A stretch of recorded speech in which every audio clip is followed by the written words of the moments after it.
I caught my Uber driver taking the long route, so I casually mentioned I used to dispatch for the same company. His name was Troy. I know because it was on the app, along with his 4.97 rating and a photo that looked 10 years younger than the guy behind the wheel. I'd requested a ride from the airport to my hotel downtown. The app estimated 18 minutes and $23. Simple route. Straight shot down the highway, one exit, done. Except Troy didn't take the highway.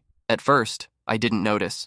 I was exhausted from a 6-hour flight, responding to work emails, barely paying attention to where we were going. My boss had sent 3 urgent messages while I was in the air, and I was trying to craft responses that wouldn't make me sound as frustrated as I felt. But when I glanced up and saw we were circling through residential neighborhoods I didn't recognize, something felt off. I checked the app. The route showed us weaving through side streets, adding turns that made no sense.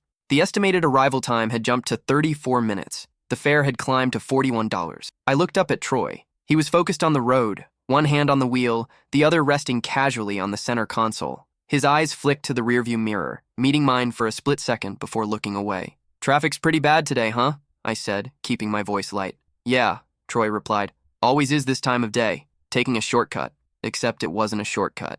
I'd lived in this city for 3 years before moving to Portland for work. I knew these streets. We were going in the opposite direction of my hotel. I opened the navigation on my phone and watched the blue dot representing our car drift further away from the destination pin. Troy turned left when he should have turned right. Then he took another left, then a right, weaving through a maze of residential blocks lined with small houses and overgrown hedges. The fare was now at $47. We'd been driving for 22 minutes. That's when I noticed something else. Every few turns, Troy would glance at a second phone mounted below his Uber phone. The screen showed a different navigation app, one I didn't recognize. The interface was dark blue, not the familiar white and green of Google Maps or the purple of Waze. He was following that route, not the one Uber had provided. My stomach tightened. I'd heard about this scam before. Drivers taking longer routes to inflate fares, hoping passengers wouldn't notice or wouldn't complain. During my time at dispatch, we'd dealt with dozens of complaints about it. But I'd never experienced it myself, and I'd certainly never expected it to be this blatant. I leaned forward slightly, just enough to make my presence known. "You know," I said conversationally, "I used to dispatch for Uber, back in 2019. Troy's shoulders tensed. His hand tightened on the wheel. "Oh yeah?" he said, his voice carefully neutral. "Yeah, did it for 2 years. Learned a lot about how the system works. Route optimization, fare calculations, all that stuff." Troy said nothing. He turned left again, taking us down another residential street. A dog barked from behind a chain-link fence. The fare hit $52. "I got pretty good at spotting when drivers were gaming the system," I continued. "There are patterns, you know? Specific behaviors that trigger automatic reviews, like taking routes that are more than 30% longer than the suggested path, or making more than 5 unnecessary turns. The algorithm flags those trips automatically." His eyes met mine in the rearview mirror again. This time, they didn't look away. "You accusing me of something?" Troy asked, his tone shifting from neutral to defensive. "Just making conversation," I said. "But since you asked, yeah, I'm accusing you of something. You've taken at least 7 unnecessary turns in the last 10 minutes. We should have been at my hotel 12 minutes ago." Troy's jaw clenched. "Like I said, traffic. There's no traffic. And you're not following the Uber route. You're following whatever's on that second phone." His hand moved toward the phone mount, as if instinctively wanting to hide it, but he stopped himself. "I don't know what you're talking about." "Sure you do. So, here's what's going to happen. You're going to take the next right, get on the highway, and drive straight to my hotel. And when we get there, I'm going to report this ride and request a fare review. Uber's algorithm will flag the route as suspicious, they'll pull the GPS data, and they'll see exactly what you did." I paused, letting that sink in. "They'll also see that second phone in your mount, and they'll want to know what app you were using. Because whatever it is, it's not approved by Uber, which means you're in violation of your driver agreement, which means your account gets deactivated permanently." Troy didn't respond. He just kept driving, his knuckles white on the steering wheel. I could see the muscles in his jaw working, grinding his teeth. We sat in silence for 30 seconds that felt like an hour. The only sound was the hum of the engine and the occasional whoosh of a car passing in the opposite direction. Then Troy signaled right and merged onto the highway. The correct highway, finally heading toward my hotel. The fare stopped climbing. We drove in tense silence for 3 minutes. I kept my eyes on my phone, watching the route normalize, watching the estimated arrival time drop back down to something reasonable. Then Troy exited, made 2 turns, and pulled up in front of my hotel. The trip had taken 29 minutes total. The fare, $56. I grabbed my suitcase from the trunk and closed the door. Through the window, I could see Troy staring straight ahead, his jaw still clenched. He didn't look at me, didn't say goodbye, just sat there, hands gripping the wheel. I pulled out my phone and opened the Uber app to leave a review. That's when I noticed something that made my blood run cold. Troy's profile picture wasn't just old. It was a completely different person. The photo showed a man in his early 30s with dark hair and a clean-shaven face, wearing a blue button-down shirt and smiling at the camera. The guy who'd just driven me was easily in his 50s, graying at the temples with a thick beard and weathered skin that spoke of too many cigarettes and not enough sleep. I looked back at the car. Troy was still sitting there, watching me through the rearview mirror. Our eyes met. He didn't blink. My hands started shaking. This wasn't just fare fraud. This was identity fraud. Someone was using another person's Uber account to pick up passengers, which meant the person in that car wasn't Troy at all. He was someone else entirely, someone who'd somehow gotten access to a legitimate driver's account and was using it to scam people. And he knew that I knew. I stepped back from the curb, my suitcase rolling beside me, and walked quickly into the hotel lobby. My heart was pounding so hard I could hear it in my ears. I glanced back through the glass doors. Troy's car was still there, idling at the curb, just sitting there, waiting. For what? At the front desk, I checked in as fast as possible, barely listening to the receptionist's welcome speech about the complimentary breakfast and the pool hours. I kept looking over my shoulder, expecting to see Troy walking through the doors, but he didn't. After 5 minutes, his car finally pulled away, disappearing around the corner. I exhaled for what felt like the first time in 10 minutes. In my room, I sat on the bed and opened the Uber app again. My hands were still shaking. I reported the ride for fraud, selected driver doesn't match photo, and submitted a detailed complaint.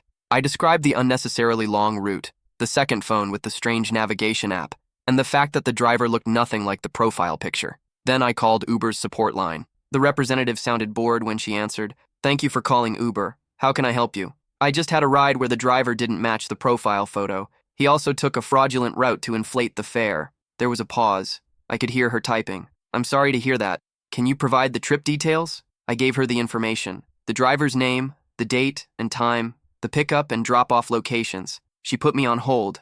Elevator music played. Some generic instrumental version of a song I couldn't quite place. 3 minutes later, she came back. Her tone had changed slightly. Less bored, more alert. "I see the trip in question. I'm escalating this to our fraud investigation team. You'll receive a full refund within 3 to 5 business days." "That's it?" I asked. "This guy's out there picking up other passengers right now. The account will be flagged for review. If our investigation confirms fraud, the account will be deactivated." "How long does that take?" "It depends on the complexity of the case, usually 24 to 48 hours. So he can keep driving for 2 more days? He can keep scamming people?" "I understand your concern, but we have to follow protocol. The driver has the right to respond to allegations before we take action, even when the driver isn't who he says he is." Another pause.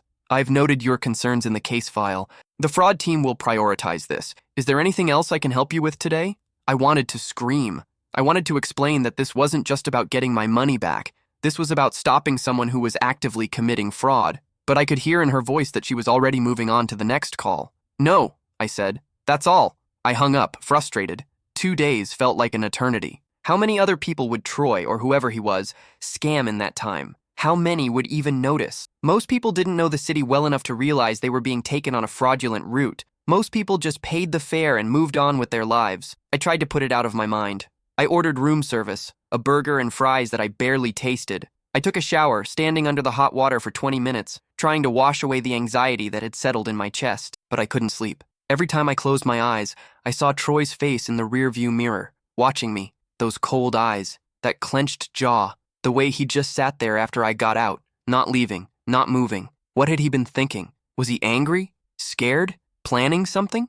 I got up and checked the door lock 3 times. I pulled the curtains closed, even though I was on the 8th floor. I turned on the TV just to have some noise, some distraction from the thoughts spiraling in my head. The next morning, I woke up to an email from Uber. They'd refunded the full $56 and added a $20 credit to my account as an apology. The email was vague about what action they'd taken against the driver, just a generic line about appropriate measures to ensure platform safety. I checked the app. Troy's profile was still active, still had a 4.97 rating. The photo still showed the wrong person. I couldn't believe it. After everything I'd reported, after calling them directly, after explaining that the driver was using someone else's account, the account was still live. That's when I decided to dig deeper. I'd kept my dispatch login credentials from my time working for Uber. They were saved in my password manager, gathering digital dust. I hadn't used them in 3 years, hadn't even thought about them, but I figured it was worth a shot. I opened my laptop and navigated to the internal dispatch portal. The login screen looked the same as I remembered.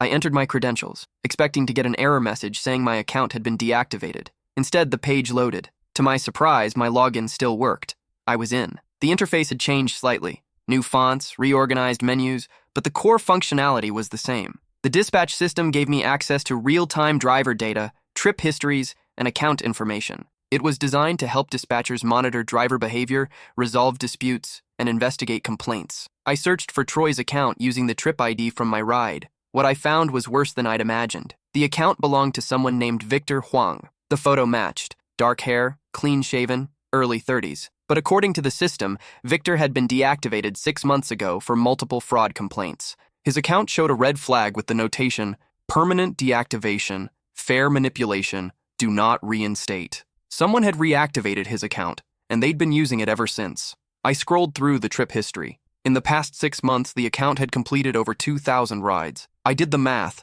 That was an average of 11 rides per day, every single day, for 6 months. The average trip fare was $48. The average estimated fare was $34. That meant every trip was about 40% more expensive than it should have been. Whoever was using this account had been systematically scamming passengers for half a year, and they'd made over $80,000 doing it.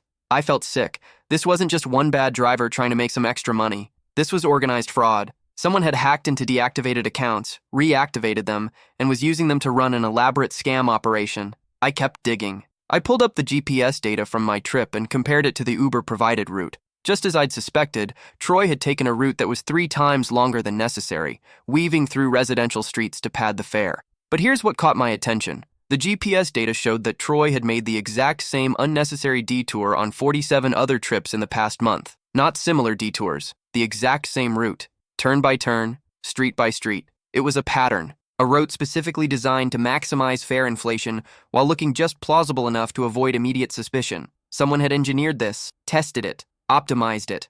I pulled up those other 47 trips. Different passengers, different pickup locations, but the same fraudulent route every time. The same unnecessary turns, the same residential streets, and every single one of those passengers had been charged an inflated fare. None of them had reported it. I downloaded the data and started going through the passenger information. Most were tourists or business travelers, people who didn't know the city well enough to realize they were being scammed, people who just paid the fare and moved on, but a few stood out. One passenger, a woman named Priya, had left a review. Driver took a weird route, but he said there was traffic. Seemed nice enough. 4 stars. She'd been charged $64 for a trip that should have cost $22.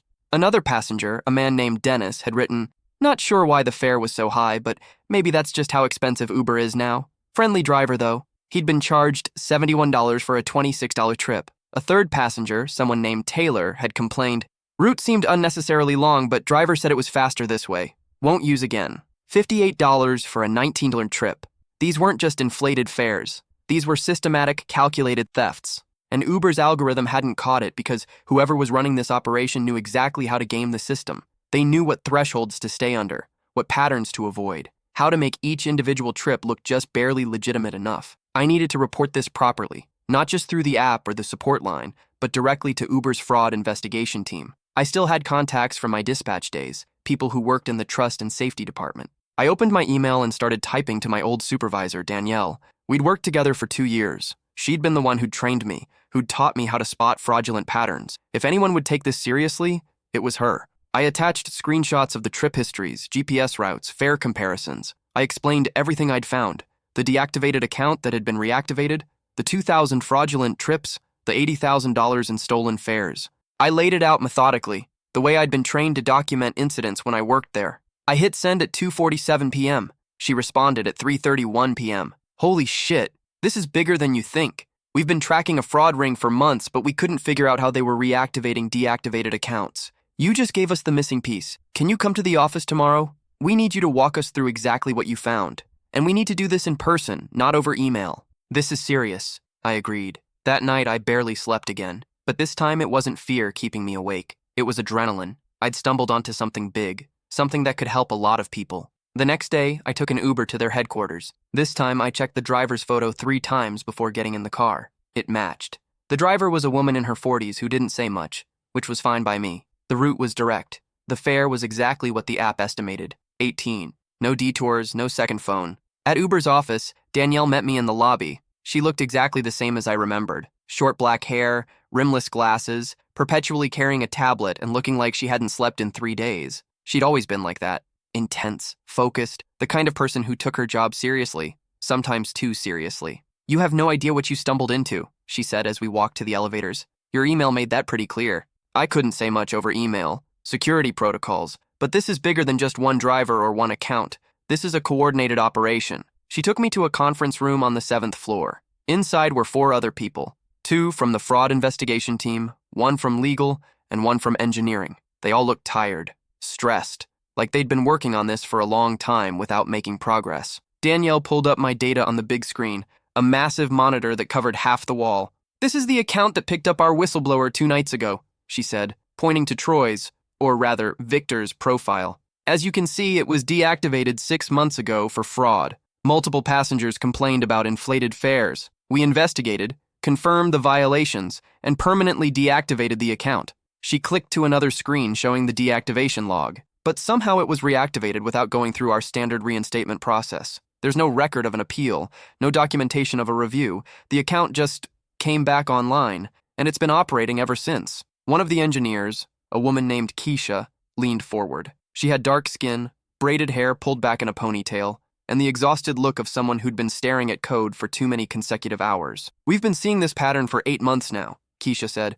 "Deactivated accounts suddenly coming back online. At first, we thought it was a system glitch, maybe a bug in our account management software. But the accounts were being used immediately after reactivation, which suggested human intervention." "How many accounts?" I asked. 47, Danielle said. "All deactivated for fraud or safety violations. All reactivated through a backdoor we couldn't identify. And all generating suspiciously high fares." The legal representative, a man named Howard, spoke up. He was older, probably in his 50s, with gray hair and the careful way of speaking that comes from years of worrying about liability. "The total financial impact is estimated at $2.3 million over 8 months. We're looking at organized fraud on a massive scale, and the legal exposure is significant. If this becomes public before we can resolve it, we're facing class action lawsuits, regulatory investigations, and a catastrophic hit to consumer trust." I felt my stomach drop. $2.3 million?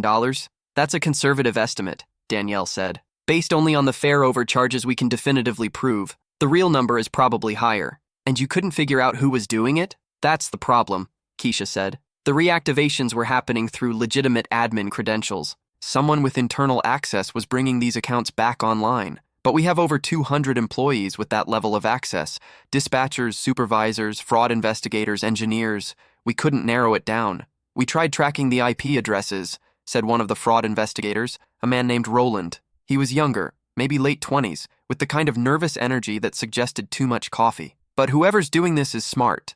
They're using VPNs, routing through different locations, covering their tracks. Until now," Danielle added. She pulled up a different screen. "When you logged into the dispatch portal yesterday, it flagged our security system.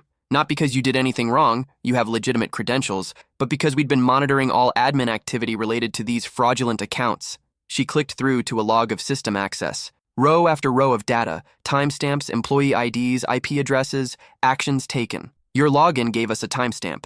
And when we cross-referenced it with the reactivation logs, we found something interesting. Another screen appeared. It showed a list of account reactivations, each with a timestamp, an employee ID, and a location. Every single reactivation was done by the same person," Danielle said. "Employee ID 4782, someone who's been with the company for 5 years. Someone in the trust and safety department, someone we trusted completely." She pulled up a profile photo. I recognized him immediately. It was Glenn from the trust and safety team. I'd worked with him during my dispatch days. He'd been the one who taught me how to spot fraudulent driver behavior, how to read GPS data, how to identify patterns in trip histories. He'd trained me. "Glenn's been running this operation the entire time," Danielle said, her voice hard. "He reactivates deactivated accounts, gives them to people he recruits, probably taking a cut of the profits, and then uses his position to suppress fraud reports before they get escalated. That's why my report didn't trigger an immediate deactivation," I said. "Exactly. Glenn was filtering reports. If a passenger complained, he'd issue a refund and close the case before anyone else saw it.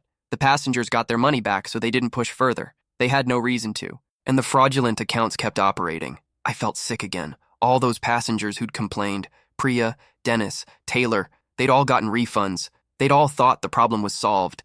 They had no idea the driver was still out there, scamming other people. "How did he recruit the drivers?" I asked.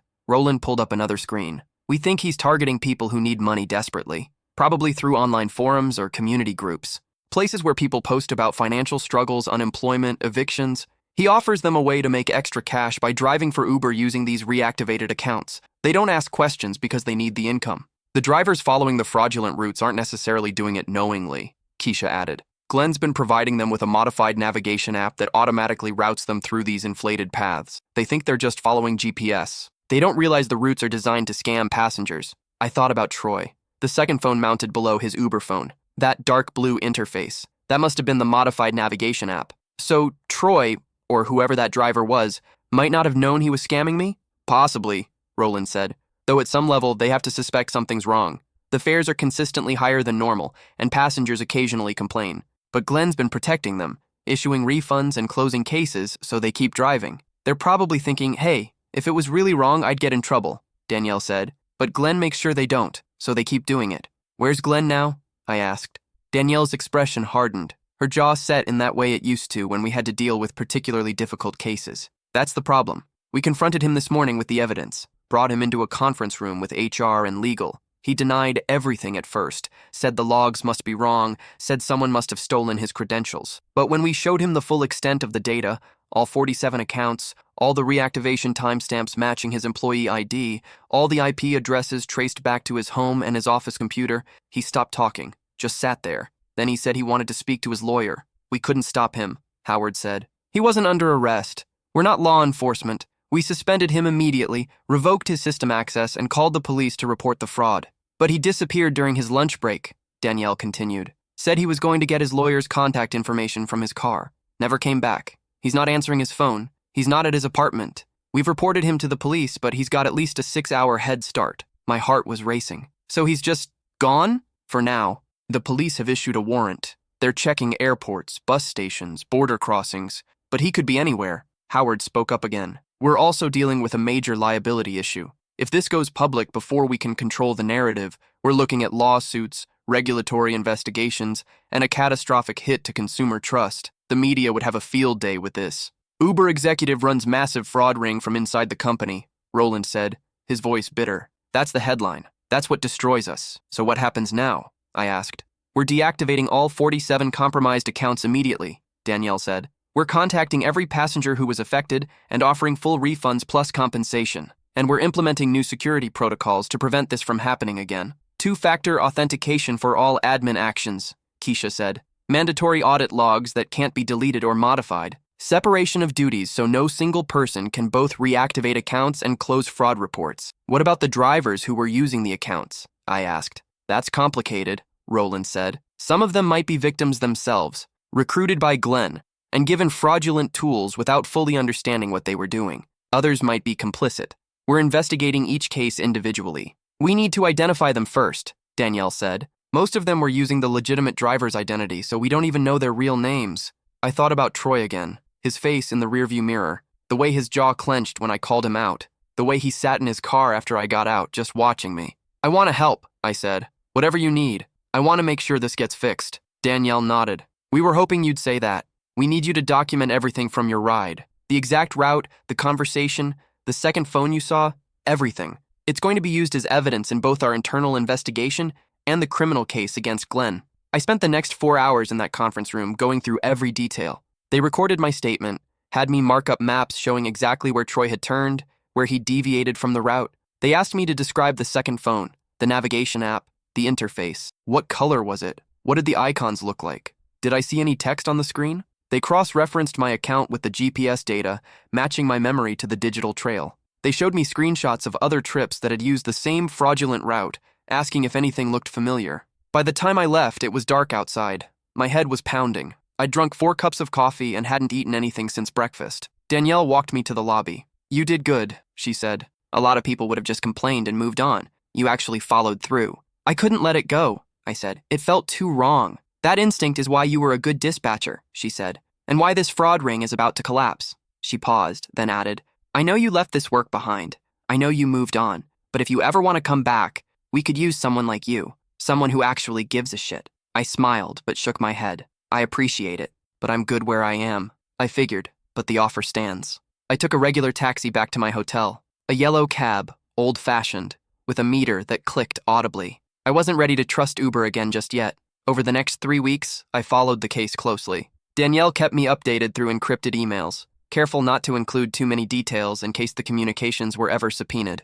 Glenn was arrested 4 days later. He'd been spotted at a motel in Reno, trying to pay cash for a room. The clerk thought he looked suspicious and called the police. When they searched his motel room, they found $180,000 in cash stuffed into a duffel bag, along with a laptop containing detailed records of his fraud operation, spreadsheets tracking each driver, each account, each fraudulent trip.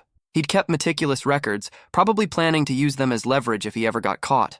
The laptop also contained messages, encrypted chat logs with his recruited drivers, discussing payment splits, route optimization, and strategies for avoiding detection. Turns out, he'd been running this scheme even longer than Uber suspected, not 8 months, nearly 2 years. The total financial impact was over $6 million.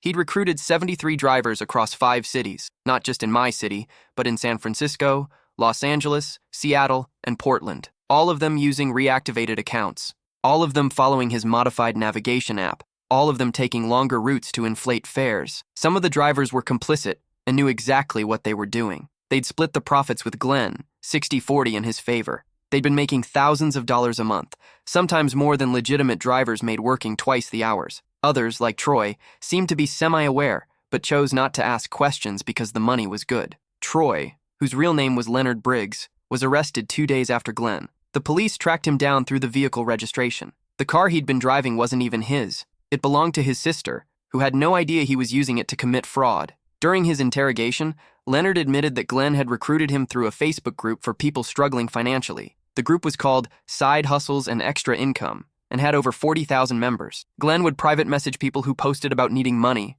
offering them a guaranteed income opportunity. Glenn had sold it as a side hustle, told Leonard he'd provide everything he needed, the account, the navigation app, the support. All Leonard had to do was drive and follow the GPS. Glenn even sent him videos explaining how to answer passengers' questions, how to sound confident when explaining the route, how to deflect concerns. Leonard claimed he didn't realize he was scamming people. He said he thought the navigation app was just optimized for fuel efficiency or something, but the prosecutors didn't buy it. The app had a dashboard that showed fare estimates versus actual fares. Leonard could see he was charging passengers 2 to 3 times what trips should cost. He'd made over $40,000 in 3 months. At some point, he had to have known. Uber settled with all the affected passengers, over 8,000 people across 5 cities. Some had taken just one fraudulent trip. Others had taken multiple rides with different drivers in Glenn's network, getting scammed over and over without realizing it. I received a personal call from someone named Jennifer Chen, Uber's VP of Trust and Safety. She apologized profusely, thanked me for bringing the fraud to light, and offered me compensation beyond the standard refund. Then she offered me a job. "We need people like you," she said. "People who understand the systems well enough to spot when something's wrong. People who actually care enough to follow through." I declined. I'd moved on from that world. I had a good job in Portland, working in data analysis for a healthcare company. It was stable, predictable, no drama. But I did accept their offer to consult on their new fraud detection systems. They wanted someone who understood both the dispatch side and the passenger experience. Someone who could think like a scammer because they'd seen how the system could be exploited from the inside. They paid me $15,000 for a month of part-time consulting work. I helped them design algorithms to detect suspicious reactivations, flag unusual routing patterns, and identify accounts that were generating abnormally high fares. The work felt good. I was using my knowledge to prevent other people from being victimized.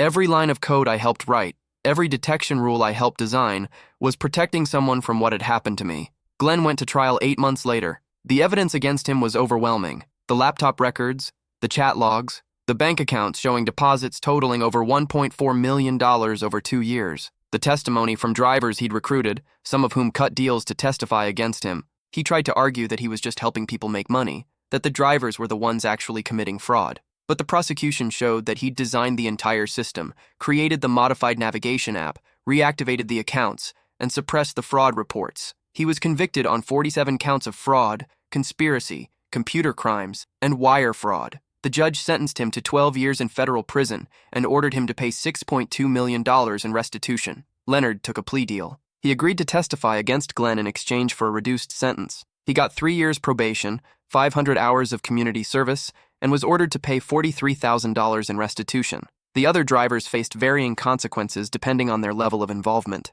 Some went to prison, the ones who'd been actively participating, who'd known exactly what they were doing and had made hundreds of thousands of dollars. Others got probation, the ones like Leonard, who'd been recruited and manipulated but should have known better. A few were determined to be genuine victims of Glenn's manipulation and had their charges dropped. These were people who'd been given the navigation app and told it was legitimate, who'd only done a handful of trips before realizing something was wrong and stopping. Uber overhauled their internal security systems. They implemented two-factor authentication for all admin actions, requiring both a password and a code sent to a registered device. They created an AI monitoring system to detect unusual account activity, accounts that had been deactivated suddenly coming back online, accounts generating abnormally high fares, accounts with mismatched driver photos. They established an independent fraud oversight board, staffed by people from outside the Trust and Safety Department, to review major fraud cases and ensure no single person could suppress reports. None of it would have happened if I hadn't been paying attention during that ride, if I hadn't noticed the second phone, if I hadn't known enough about Uber's systems to understand what was happening, if I just paid the $56 and moved on with my life. Sometimes I think about what would have happened if I hadn't said anything. If I'd been like the thousands of other passengers who got scammed and never reported it, or who reported it and accepted the refund and moved on. Glenn would still be running his operation. Thousands more people would have been scammed, and Leonard would still be driving around, following that fraudulent navigation app, thinking he'd found an easy way to make money. But I did notice, and I did speak up.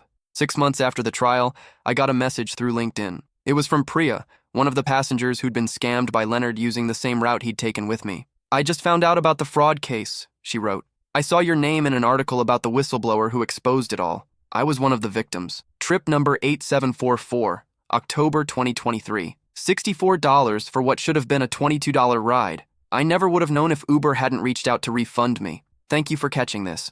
I'm a single mom working 2 jobs. That $42 overcharge might not seem like much to some people, but it was half my grocery budget that week. People like you make a difference." I saved that message. On the nights when I doubt whether speaking up matters, when I wonder if one person can really change anything, I read it again. We can't fix everything. We can't catch every scammer or prevent every fraud, but we can pay attention. We can ask questions. We can refuse to be complicit through silence. And sometimes that's enough to bring down an empire built on other people's stolen dollars and stolen trust. I still use Uber, but now I check the driver's photo carefully. I watch the route. I pay attention. And if something feels wrong, I speak up.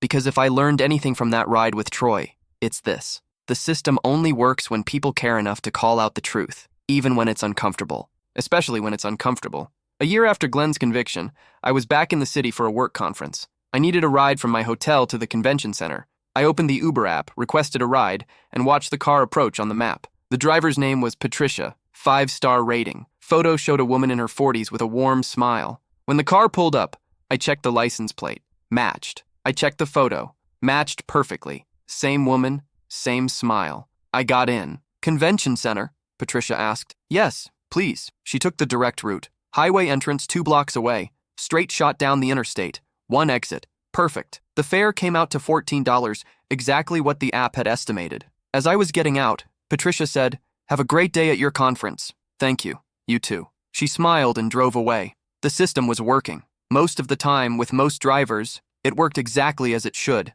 Glenn had been an aberration, a cancer that had been cut out. But I still checked. I still paid attention. Because you never know when the next Glenn might be out there, gaming the system, counting on people not to notice. That evening, after the conference sessions ended, I had dinner with Danielle. She was in town for a trust and safety summit, and we'd agreed to catch up. We met at a small Italian restaurant near the waterfront, the kind of place with checkered tablecloths and candles and wine bottles. "You look good," Danielle said. "Portland treating you well?" "It is. The work's interesting. The company's good. No drama," she laughed. "Unlike here. How are things? After everything?" "Better. The new security protocols are working. We've caught 3 attempted account reactivations in the past 6 months, all flagged immediately, all investigated, all shut down before any fraudulent trips could happen. That's good. It is. And the independent oversight board is making a real difference. We're not just trusting one person's judgment anymore. Every major case gets reviewed by multiple people from different departments." She took a sip of wine. "We've also started doing random audits of closed fraud cases, making sure refunds were issued properly, making sure patterns weren't being overlooked. It's caught a few things. Nothing on Glenn's scale, but still important." "That's really good," I said. "It's because of you," Danielle said. "You know that, right?